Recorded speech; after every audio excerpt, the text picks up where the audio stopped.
পাপ করলে মানুষের লজ্জা শরম কমে যাবে।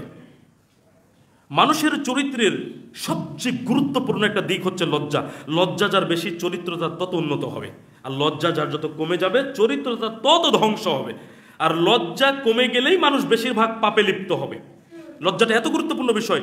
এই জন্য রাসূলুল্লাহ সাল্লাল্লাহু আলাইহি ওয়াসাল্লাম সহিহ বুখারীর 9 নম্বর হাদিসে বলেছেন, আল হায়াউ শু'বাতুম মিনাল ঈমান, লজ্জা হচ্ছে ঈমানের অংশ, ঈমানের অঙ্গ।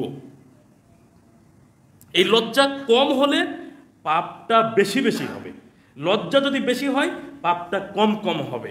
আর এই কারণে রাসূলুল্লাহ সাল্লাল্লাহু আলাইহি ওয়াসাল্লাম সহিহ বুখারীর 6120 নম্বর হাদিসে বলছেন, ইযা লাম তাস্তাহি ফাসনা মা শি'তা, যখন তুমি লজ্জা করবে না, তুমি যা ইচ্ছা তাই করতে পারো। মানে লজ্জা থাকলেই তুমি পাপ থেকে বিরত থাকতে পারো। তোমার তো লজ্জাই নাই, তুমি বিরত থাকবে কি করে? তুমি তো যা ইচ্ছা তাই করতে পারবা, তোমার কাছে এটা কোনো লজ্জার বিষয় নয়।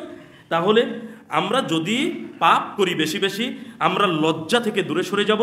লজ্জা যদি না থাকে, আমরা যে কোনো পাপে লিপ্ত হয়ে যাব। আমরা তো মানুষের পর্যায় থেকে অমানুষে পরিণত হয়ে যাব। এটা পাপের